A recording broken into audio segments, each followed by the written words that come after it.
नमस्कार मित्रों, आज एक बेहद खास कार्यक्रम में हमारे बीच मौजूद हैं राष्ट्रीय सिंधी भाषा विकास परिषद के निदेशक प्रोफेसर रवि प्रकाश टेकचंदानी जी। तो आइए जानते हैं राष्ट्रीय सिंधी भाषा विकास परिषद के बारे में एक संक्षिप्त परिचय। इससे पहले हम दोनों खास मेहमानों से आपका रूबरू कराते हैं। तो सबसे पहले प्रोफेसर रवि प्रकाश टेकचंदानी जी, आपका बहुत बहुत स्वागत है हमारे इस कार्यक्रम में, हमारे विश्वविद्यालय में। इसके साथ ही मोहनलाल बत्रा जी भी हैं, जो प्रिंसिपल संत Rajaram English medium school Sadani दरबार रायपुर से हैं। इनका भी बहुत स्वागत है। तो आइए शुरू करते हैं कार्यक्रम को। और सबसे पहले प्रोफेसर रवि प्रकाश टेकचंदानी जी से हम जानते हैं कि सर, आप राष्ट्रीय सिंधी भाषा विकास परिषद के बारे में एक संक्षिप्त परिचय दीजिए। जी, बहुत बहुत धन्यवाद अमित जी। और सबसे पहले जो हमारे दर्शक हैं उन सबको प्रणाम करता हूं। तो अमित जी, आपने जो अभी प्रश्न किया कि राष्ट्रीय सिंधी भाषा विकास परिषद के बारे में कुछ बताएं, संक्षिप्त टिप्पणी दें, तो उसके परिचय के रूप में मैं आप लोगों को बताना चाहता हूं। बंधुओं, भारत के संविधान में जितनी भाषाएं स्वीकृत हैं, सम्मिलित हैं, वो 22 हैं। उस 22 में 15वां स्थान है सिंधी भाषा का भी। सिंधी भाषा को संविधान में सन 1967 10 अप्रैल 1967 में इसे ये सम्मिलित किया गया था। यह 21वां संविधान संशोधन था जब सिंधी भाषा को संविधान में यह अवसर प्राप्त हुआ। इसकी पृष्ठभूमि को आइए एक बार देख लेते हैं, फिर उस प्रश्न का उत्तर भी बहुत संक्षेप में आप लोगों के सम्मुख रख देता हूँ। सन 1947 में अपना भारत देश स्वतंत्र होता है और इस स्वतंत्रता के साथ साथ वह विभक्त भी होता है। यानी कि एक ही साथ भारत देश के जितने हमारे आज़ादी के इस अमृत काल में उनका भी स्मरण करना बहुत आवश्यक है। ज्ञात और अज्ञात जितने भी हमारे वो राष्ट्र पुरुष रहे जिन्होंने देश की आज़ादी के आंदोलन में सहयोग दिया, योगदान दिया, सिंध ने भी अपना योगदान दिया। जो सिंध का सिंधी समाज है वो वहाँ से प्रव्रजन करके, माइग्रेट करके भारत के विविध क्षेत्रों में आकर के बसता है और उसके साथ साथ वो दाना दाना हो जाता है।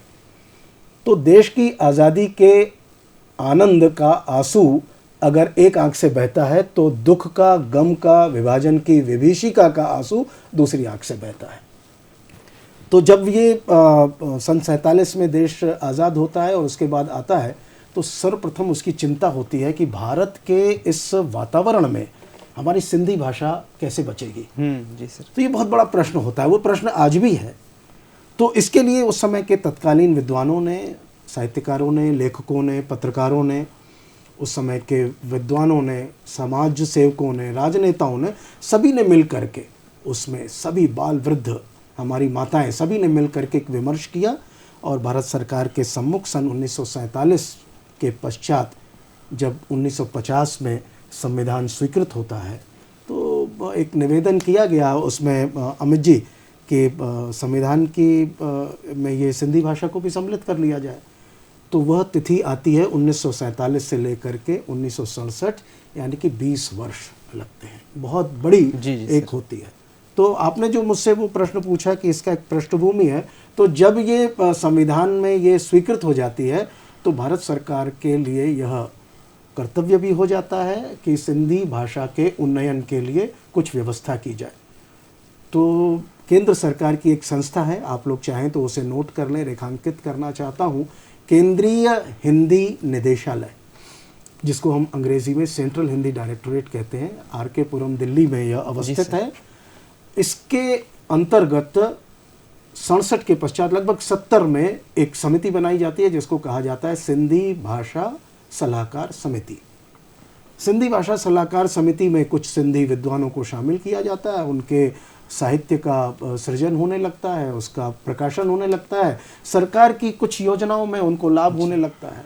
लेकिन इस संस्थान जिसका वर्तमान में मैं निदेशक हूँ, जिसका नाम है राष्ट्रीय सिंधी भाषा विकास परिषद, यह शिक्षा मंत्रालय के अंतर्गत आता है और 1967 से लेकर के लगातार प्रयास होते हैं और 1994 26 मई 1994 के दिन अमित जी यह गठित होता है। इसके अध्यक्ष जो हैं वो हमारे देश के शिक्षा मंत्री वर्तमान में आदरणीय धर्मेंद्र प्रधान जी हैं, और इसके जो उपाध्यक्ष हैं वो बेंगलोर के डॉक्टर हमारे साथ मोहन मंगनानी जी, वो उपाध्यक्ष हैं, और एक लगभग 20 मित्रों की, बंधुओं की, विद्वानों की, भाषा प्रेमियों की एक समिति होती है, सलाहकार समिति, वो अपेक्षित है, वो शीघ्र आने वाली है, और निदेशक का दायित्व मेरे पास है। तो यह जो एक पृष्ठभूमि के साथ मैंने आपके सामने ये बात रखा अमित जी, कि यह राष्ट्रीय सिंधी भाषा विकास परिषद भारत में सिंधी भाषा के उन्नयन के लिए, उसके संवर्धन के लिए, उसके प्रवर्धन के लिए कार्य करती है। आपने बहुत ही सुंदर ढंग से सर परिचय को आपने रखा, लेकिन बिल्कुल सही कहा आपने कि भाषा हमारी संस्कृति है, और संस्कृति को लेकर भारत ही नहीं पूरी दुनिया चिंतित रहती है, और कैसे उसका विकास किया जाए, संरक्षण संवर्धन किया जाए, इस दिशा में लगातार काम करती है। सर मैं जानना चाहूँगा कि भाषा बचाने के लिए परिषद का तो निर्माण हुआ, लेकिन भारत में आज की स्थिति में अगर देखा जाए तो सिंधी भाषा की जो स्थिति है, इसको लेकर के क्या देखते हैं? क्या आप परिषद के जितने काम हैं, जिस तरीके की पहल की जा रही है, क्या आप संतुष्ट नजर आते हैं कि इसमें और कुछ बेहतर किया जा सकता है? जी, देखिए, जब आप संतुष्ट हो गए तो आपकी गति मध्यम हो जाएगी, इसलिए संतोष का भाव तो किसी भी योजना में रखना भी नहीं चाहिए, क्योंकि जिस विद्यार्थी ने, जिस भी बालक ने, जिस भी सेवक ने संतोष का भाव रख लिया, तो आगे की गति, आगे के करने के प्रसाद और उसका जो पथ है वो प्रशस्त होगा ही नहीं। तो इसलिए संतोष का भाव तो नहीं है, लेकिन हाँ ये ज़रूर है कि बहुत अच्छी योजनाएं वर्तमान में चल रही हैं। उन योजनाओं को आप लोगों के सम्मुख रखता हूँ। सर्वप्रथम है सिंधी लैंग्वेज लर्निंग कोर्स। इसमें certificate course, diploma course, advance diploma courses कराए जाते हैं, और राष्ट्रीय सिंधी भाषा विकास परिषद ये 100 घंटे का एक कोर्स करती है। उसकी वेबसाइट पर डिटेल जा करके देखा जा सकता है। यह 100 घंटे में कोर्स पूरा करना होता है, और वर्तमान में 10,000 से अधिक विद्यार्थी, छात्र छात्राएँ इसमें इनरोल्ड हैं, और यह प्रतिवर्ष संख्या बढ़ती जा रही है। एक ये योजना है। दूसरी योजना है प्रकाशन की, पुस्तक प्रकाशन की। पुस्तक प्रकाशन की जो योजना है, मेरी दृष्टि में ये अति महत्वपूर्ण योजना है। एक तो सिंधी भाषा के उन्नयन के लिए भारत में भारत सरकार ने 2 लिपियों का प्रावधान किया हुआ है। संविधान के द्वारा भाषा को जब स्वीकृत किया गया तो हमारे कुछ मित्रों के सम्मुख ये आया कि किस लिपि में लिखा जाए। तो सिंधी भाषा की जो वर्तमान में स्वीकृत भारत सरकार के द्वारा लिपियाँ हैं, एक को कहते हैं अरबी फारसी सिंधी लिपि, जो दाहिने से बाएं की तरफ लिखी जाती है, और एक है देवनागरी सिंधी लिपि जो बाएं से दाएं लिखी जाती है। आप सब इनसे भली भांति परिचित हैं। इन लिपियों में पुस्तकों के प्रकाशन के लिए योजनाएं प्रतिवर्ष आती हैं। हम पुस्तक प्रकाशन के लिए आर्थिक सहयोग प्रदान करते हैं। सिंधी लर्निंग कोर्स सर्टिफिकेट के बारे में, तो जैसे जो लोग यहाँ सुदूर इलाकों में रहते हैं, क्या वो ऑनलाइन कर सकते हैं? कोर्स की फीस क्या होगी? बहुत अच्छा है। ऑनलाइन कोर्सेज के लिए अभी हमारी योजना अप्रूव होने वाली, चूंकि कोविड के दौरान यह नया अनुभव आया। संभवतः इस बात को हम शीघ्रता से आगे लेकर के आएंगे कि हम एक ग्लॉसरी बनाना चाहते हैं। ग्लॉसरी क्या होती है? जिसको हम क्लासिफाइड ग्लॉसरी कहते हैं, यानी कि कुछ डिक्शनरी होती हैं, कोई ग्लॉसरीज होती हैं, कुछ एटोमोलॉजिकल व्युत्पत्ति कोश होते हैं, कुछ टेक्निकल टर्म्स के कोश होते हैं। लेकिन हम प्रारंभ करना चाहते हैं कि जैसे छत्तीसगढ़ी में शरीर के अंगों को क्या कहा जाता है, कुछ ना कुछ निश्चित रूप से उनके फलों, फूलों, सब्जियों को क्या कहा जाता है, उनके अपने रिश्तेदारी को क्या कहा जाता है। तो वो जो छत्तीसगढ़ का जो सिंधी समाज है, वो स्थानीय भाषा को पूरी तरीके से समाहित कर चुका है, वो स्वीकार कर चुका है, अंगीकार कर चुका है। तो छत्तीसगढ़ी और सिंधी का जब एक इस तरीके से ग्लॉसरी, जिसे क्लासिफाइड ग्लॉसरी, बहुत बुनियादी मूल छोटे छोटे शब्द अर्थ उसमें आएंगे, तो यह जो भाषा की निकटता है ये उससे और बढ़ेगी।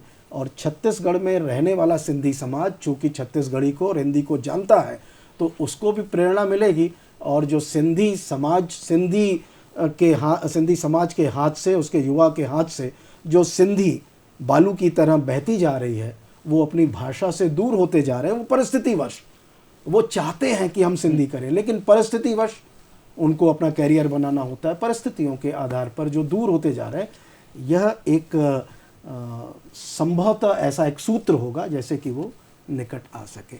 जी चौहान जी, बहुत सही कहा सर आपने। सर इसी से रिलेटेड मेरा एक सवाल है कि राष्ट्रीय शिक्षा नीति के बारे में सिंधी जो भाषा है वो कहाँ, ये पूछूं उससे पहले मैं पूछना चाहूँगा कि सर अगर जो नॉन स्पीकिंग सिंधी है, हिंदी जानता है, छत्तीसगढ़ी जानता है, मगर भविष्य में उस पर वो काम करना चाहता है, शोधार्थी या कोई विद्यार्थी, तो वो किस तरीके से वो सीख सकता है और इस दिशा में कैसे काम कर सकता है, कुछ अगर आप बताना बहुत बहुत अच्छा है। देखिए, शोधार्थियों के लिए और विद्यार्थियों के लिए हमारी योजना शीघ्र लॉन्च होने वाली है।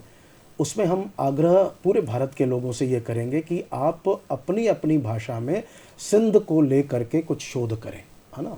जैसे उदाहरण के लिए यह सबको बताना आवश्यक है कि सिंध की भूमि पर वेदों की रचना हुई, सिंधु नदी के किनारे वेदों की रचना हुई, कितने लोग जानते हैं।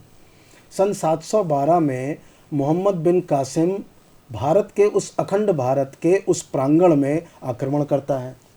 तो उस समय का जो हिंदू शासक था वो कौन था? राजा दाहिर सेन का नाम कितने लोगों ने सुना है? उनकी जो 2 वीरांगनाएं थी, उनकी जो पुत्रियां थी, वीर बालाएं थी, सूर्या और परिमल, उनको कितने लोगों ने जाना? क्या विभाजन से पहले सिंध में सिंधी अखबार छपते थे क्या?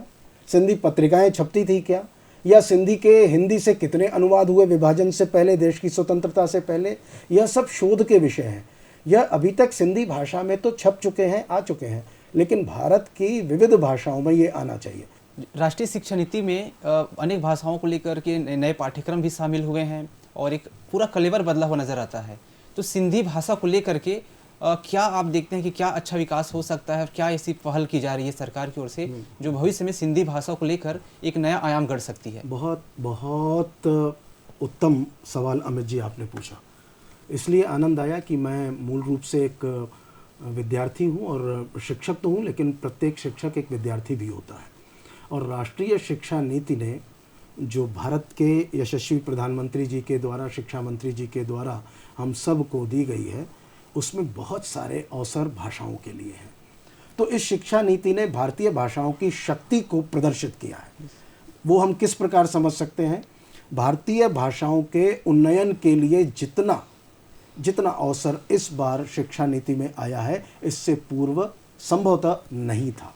वो किस प्रकार से है? अब आपको प्राथमिक शिक्षा से लेकर के उच्च शिक्षा तक आपको अपनी भाषा को माध्यम के रूप में स्वीकार करने का अवसर है। आप द्विभाषिकता के रूप में आगे बढ़ रहे हैं। आप चैप्टर नंबर 10 उठा करके देख लें, चैप्टर नंबर 14 उठा करके देख लें, और पूरी शिक्षा नीति को यदि आप लोग देखना चाहें तो अभी उसको डाउनलोड करिए और अपने मोबाइल पर लीजिए और उसे पढ़िए। इसलिए आग्रह कर रहा हूँ पढ़ने का कि हिंदी में जो उसके पृष्ठ हैं अमित जी, वो 104 के आसपास हैं, और जो अंग्रेजी में मिलता है वो लगभग 66 पृष्ठ में वो समाहित की गई है। इसी बीच सर मैं हमारे बीच मौजूद है मोहनलाल बत्रा जी, उनसे भी एक सवाल पूछना चाहूँगा कि सर सदानी दरबार की ओर से विभिन्न आयोजन होते हैं, सारे लोग वाकिफ़ हैं, फिर भी आप हम दर्शकों को बताना चाहेंगे कि ऐसे क्या प्रचार हो रहे हैं आपकी ओर से कार्यक्रम जो इस भाषा को लेकर के बहुत अच्छे और कारगर हो सकते हैं, हो रहे हैं? जी बहुत बहुत धन्यवाद। अपनी भाषा सिंधी और सिंधियत को बचाने के लिए बहुत सारे निरंतर कार्य चलते रहते हैं। जैसे कि हम सब जानते हैं कि पंडित रविशंकर शुक्ल यूनिवर्सिटी, जो कि बहुत ही प्राचीन यूनिवर्सिटी है, जिसमें संत सदाराम साहब के, जो सदानी दरबार के संस्थापक हैं, संत सदाराम सिंधी अध्ययन केंद्र के नाम से वहाँ पे सिंधी भाषा के लिए एक सेंटर खुलवाया है, जहाँ पे जितने भी पोस्ट ग्रेजुएटेड स्टूडेंट्स हैं उनके लिए एक बहुत बेहतरीन अपॉर्चुनिटी है कि वो वहाँ पे जाके ग्रेजुएशन के बाद अपनी सिंधी भाषा, जो कि बहुत ही मीठी भाषा है जिसको हम बोलते हैं, उसके लिए बहुत सारे अपॉर्चुनिटीज़ हैं। वो जाए वहाँ पे और वो अपनी सिंधी और सिंधियत के बारे में जानें, उसका अध्ययन करें और अपनी भाषा को आगे बढ़ाएं। दूसरा चीज़, जैसे कि प्रोफेसर रवि प्रकाश टेकचंदानी ने बताया कि जो कि दिल्ली द्वारा सिंधी लैंग्वेज लर्निंग कोर्स चलता है, उसमें भी पूज्य सदानी दरबार की जो संस्था है सदानी सेवा मंडल रायपुर के द्वारा पूरे छत्तीसगढ़ में सिंधी लैंग्वेज लर्निंग कोर्स का जो आयोजन है वो निरंतर हर साल, जो कि ये तीसरा वर्ष है, हर साल यहाँ पे पूज्य सदानी दरबार के द्वारा किया जाता है।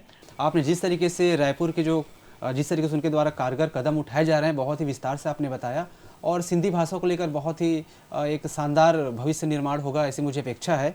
तो सर इसी के साथ कार्यक्रम की इस कड़ी को यहीं पर हम विराम देते हैं और आप लोगों ने बेहद अपना कीमती वक्त हमारे इस कार्यक्रम को दिया, इसके लिए आप दोनों का बहुत बहुत धन्यवाद। धन्यवाद, बहुत बहुत धन्यवाद। नमस्कार। तो दोस्तों और ज़्यादा जानकारी के लिए बने रहिए KTU न्यूज़ के साथ। मैं था अमित चौहान और नमस्कार।